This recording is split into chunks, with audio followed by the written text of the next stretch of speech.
House by Refaat Alareer.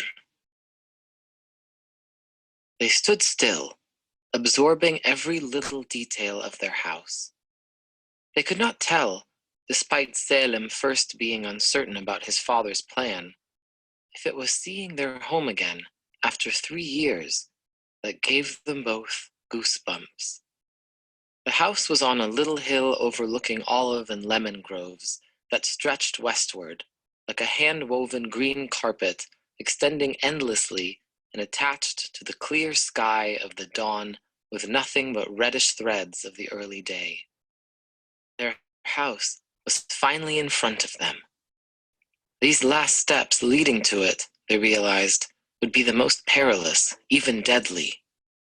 Hope of return was their only motive, their only sustainer. Abu Salem hoped to get to his house. His son hoped they won't get shot at, or worse, arrested. Abu Salem carried a small brown bag, nearly the same color as his jacket. He refused to let his son carry it, despite his son's insistence. The closer he got to the house, the more he sped up his pace, as if he were magnetically being pulled by the house. The 2-story building still had the tent on the roof, like it did 3 years ago. Abu Salem erected the tent soon after he moved to the house, lest he should forget the days his family spent in a tent in the Colandia refugee camp. Forgetting, he believed, was a scandal, like surrendering to the enemy while you had plenty of ammunition. It was out of the question. Longing for that time when the only authority he had over him was that of his father, or that of his grandfather, became a daily ritual. After what seemed like 3 hours of walking and crouching and hiding, they finally made it to their house. The last few hundred meters were the most difficult, though. The house was so close, yet so far away. As they neared the unfinished part of the wall, they crawled, lay still for several minutes, and had to deal with several passing military patrol jeeps and stray dogs. Abu Salem was a 61-year-old refugee who taught English at his local village of Na'alin in the West Bank. His oldest son, Salem, was accompanying him to go back to their house, which the occupation forcibly took exactly 3 years ago. As he aged under occupation, Abu Salem grew more and more obstinate. The occupation had taught him that. Teaching taught him to talk and to argue a lot. The occupation, his father, and his father's job as a teacher all trained Salem to talk less and obey more. Looking back, Salem felt sad he let his father go in the first place, though he had no choice but to obey his father this time too. The idea of going back was absurd, even surreal. It bothered Salem sometimes how his father spoke about going back to their home, like when normal people under normal circumstances say they're going home from work or school. His father, Salem insisted, was oblivious to the facts on the ground. They simply can't go back. Not now, not this way, not with all the security measures and the gigantic wall snaking its way through their lives. Salem, of course, was always careful to mention those reasons in those exact words. But so far, his father was right. Their journey back was impossible because their thinking made it so. Once they were there, it would be possible. It was possible. But danger, for Salem, could be looming anywhere. How? Salem asked when his father first told him he was going back and that he wanted Salem to come with him. But after all those years, he got used to his father's futile endeavors. His attempts to block the bulldozer that razed parts of his field, spending a lot of money on a lawsuit he filed to stop the confiscation of his house, his desperate search for someone to take his emotional missive to the Jewish family who might take the house in order to win their hearts, and now the trek up and down the mountainous fields to go back to have a final look at the house. All he wanted, he kept repeating to Salem, was one last look at the house he built himself, and now could not even see because of the wall. I already spoke to your mother about it, and she is fine as long as I take you with me, came the answer. How? Repeated Salem through clenched teeth. It was clear Abu Salem was reluctant to share the details with his son, but once he started to describe his plan, It was obvious he rehearsed the answer in his mind many times, as if he were preparing a difficult lesson plan. Abu Salim explained how the last morning strolls he took were to check the best and least dangerous way and time, to familiarize himself with the geography of the road to be taken, and to talk to local shepherds for advice. He came to the conclusion that dawn was the best time. Salim was not sure if it was a smile he saw drawn on his father's face soon after he revealed his plan, but Salim could swear his father's eyes twinkled. They only did that when Abu Salim's heart and mind were set on something. So we head towards the unfinished part of the wall after midnight. We will reach before dawn. It will still be dark, and the patrol's guards will be sleepy or too tired to be on the lookout. The words spilling out matter-of-factly, Abu Salim continued trying to avoid his son's quizzical looks. Are you going to hire a tracker? Salim asked. I know how to get to my house. I do not need silly trackers, snapped Abu Salim. We're close, mumbled Abu Salim as they approached their house, talking to himself rather than assuring Salim. Close to what, Dad? Between us and our house stands death. These few hundred meters are always watched by the soldiers. I say we go back now before it's too late, argued Salim, finally finding some courage to voice his concerns when he realized that the situation was much worse than he expected. If you want to go back, just go. At least I will die trying, said the father decisively, hoping Salim would not go.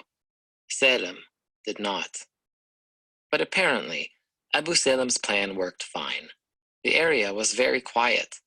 They smoothly crossed to the other side of the wall, and just when they felt relaxed, the acceleration of a passing army jeep brought them down to their knees. They hid for a while behind a little pile of rubbish. Just before the jeep was out of sight, Abu Salim grabbed a branch, dragged it behind him, and sprinted toward the road to make use of the dust that lingered behind the jeep, beckoning to Salim, who could not figure out why his father did what he did, especially with the jeep still in the distance. Why didn't you grab a branch? Asked his father when Salim joined him, both clearly irritated. Why did you? Asked Salim. You should have dragged a branch to cover your footprints, Abu Salim snapped. Let's hope the dust and the wind will cover them up, replied Salim. Their house and their trees gave them more safety now that they were a few meters away. Abu Salim spent the next 5 minutes examining the house and its surroundings. His facial expressions told there was something wrong. Salim was partly watching his father, partly looking at the house, and partly making sure no one else was nearby. Occupation is rude and thoughtless. I have never heard of an occupation more inconsiderate and tactless than this. Unless they're doing this on purpose to torture us, there is something seriously wrong with their minds. Sick, Abu Salim burst out. Looking at his dad, Salim was unable to determine the cause of the outburst.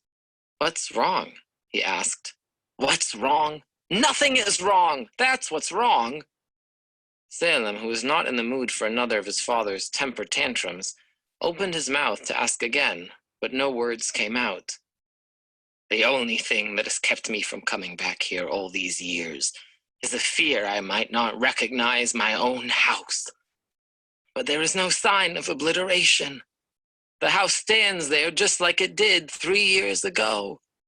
They just come to your house or farm and kick you out, and it's theirs. Look at those olive groves. They let farmers toil all year long, and then they come heavily armed at the end of the year and steal the olives. It's like they're no more depending solely on their total military superiority, but they also love to slap us and humiliate us. It's like they're saying, we take what belongs to you. So what? What can you do about it? Salim stopped to take a breath. Today, I swear I'll show them what we are capable of, he added. If they're mocking us, today I'll make fun of their pride, their security. Salim never thought of the issue that way. His father always came up with subtle interpretations, the things people do or say, that Salim developed the habit of doubting what those people really meant. But this time it was his father's promise to show them that mesmerized him. I'll be out in 15 minutes. Abu Salem instructed his son to wait outside and be on the lookout, and he squeezed himself through the hole the army made the night his house was raided. Salem spent the next 10 minutes fretting, his father's oath eating him up. And then, against his father's advice, he too squeezed himself in. What Salem saw was something he would not have imagined, not even in his wildest dreams. There were wires, lots of them, small tubes, a timer, and 2 small mobile phones. Apparently, those were the contents of the bag. "Dad, what is this?" he exclaimed. "It's a bomb," replied his father, as if replying to someone asking for the time. "Is that what you carried all the way in your bag? I don't understand. What do you want to do?" asked Salem. "I want to destroy the house," replied his father. "If I can't have it, no one else should." "You're going to kill us! This is suicide, madness! Destroy the house! Your own house! What will people say? You destroyed your own house!" Salem started firing questions, not sure which will make his father change his mind. "Yes," answered Abu Salem, maybe the toughest yes he had ever uttered. "But Dad, it is your house, no matter who has it. It is temporary. Sooner or later, it will be yours again," argued Salem forcibly. "Listen, son, it depends how you word it for people. I am destroying what was taken from me by force without my consent. And I am doing this when all other means failed. Perhaps I was wrong from the beginning. I should have destroyed the house the first day Israel decided to confiscate it. All these courts, lawsuits, and hearings allowed by the occupation are fake formalities. Now, I can't just let them simply take it away, can I?" argued the father, caring very little whether that made much sense. "But it's your house, your own house. How could you do that?" Salem asked, entirely bewildered. "Salem, my ability to make sound judgment has been compromised, I know. Having choices under occupation has long been a thing worse, much worse than being deprived of choices altogether. They oblige us to choose between 2 good options or 2 bad ones. In both cases, we are to suffer and to sacrifice. We then have to live with the nightmares of choosing one over the other. We hate the occupation for that more than we hate it for occupying us. And then we hate our incapability of having other choices or of changing our destiny. Tell me, should I just let those Jewish settlers take over my house and live with that all my life? I can't. I simply can't."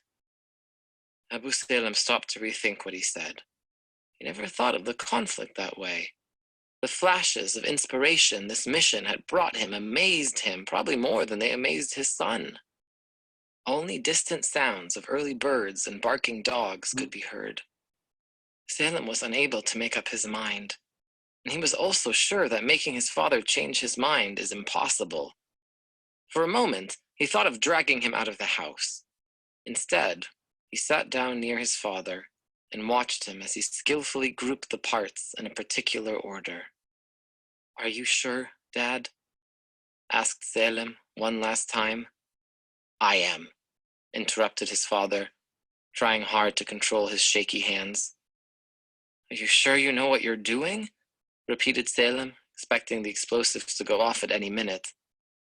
"I have never been more certain in my life. Now just please leave me alone for a few minutes and keep watch outside," his father commanded. "Okay, you be careful. The sun has started to rise," urged Salem. "Funny that we fear the light. Funny that the dawn has become scary. You see, son, this is what I always tell you.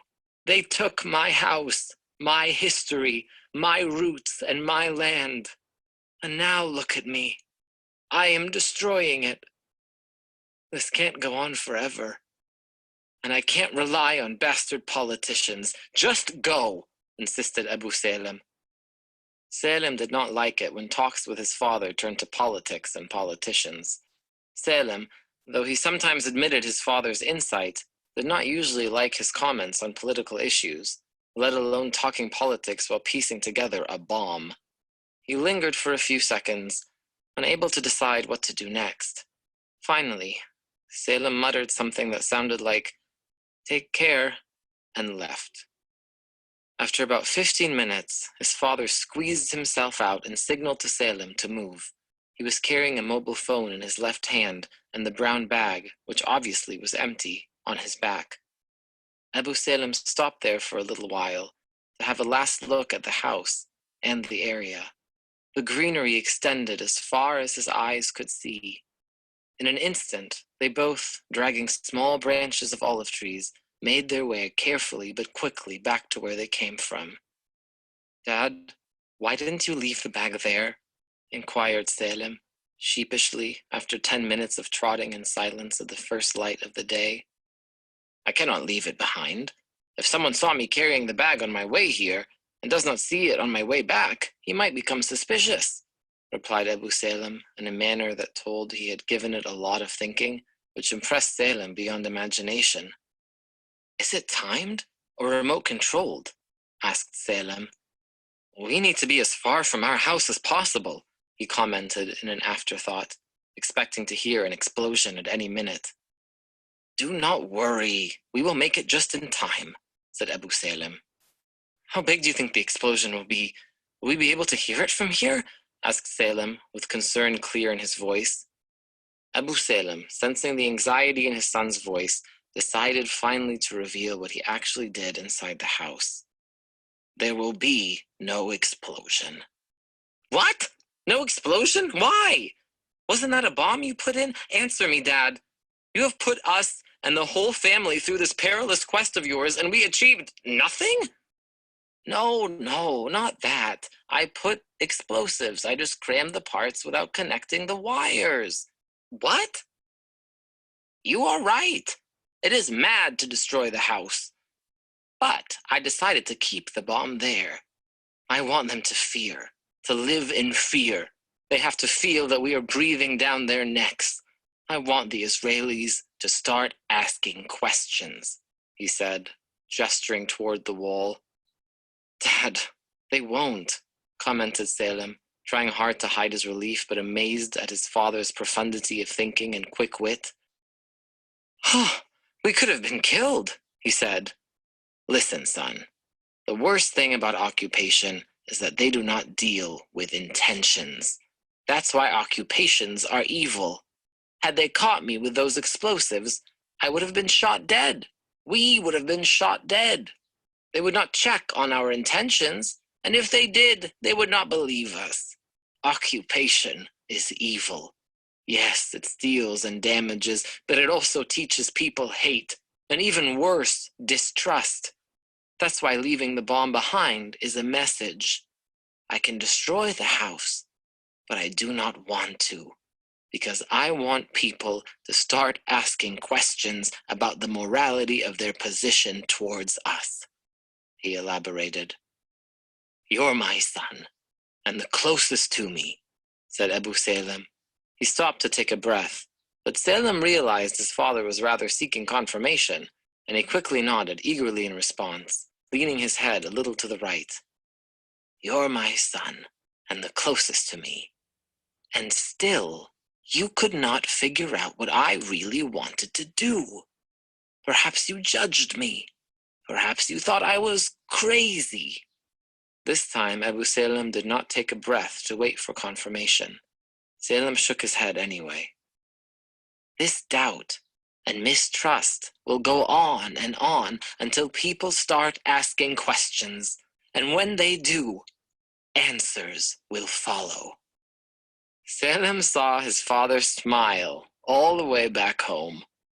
Was it the way he worded his philosophy in life and resistance? Did he feel he had the upper hand over the occupation? Was it that he finally went back to his house, even for a little while? Or was it that he took revenge in his own way? The next day, Israeli headlines were all about what Abu Salem did. IDF foils a major terror attack.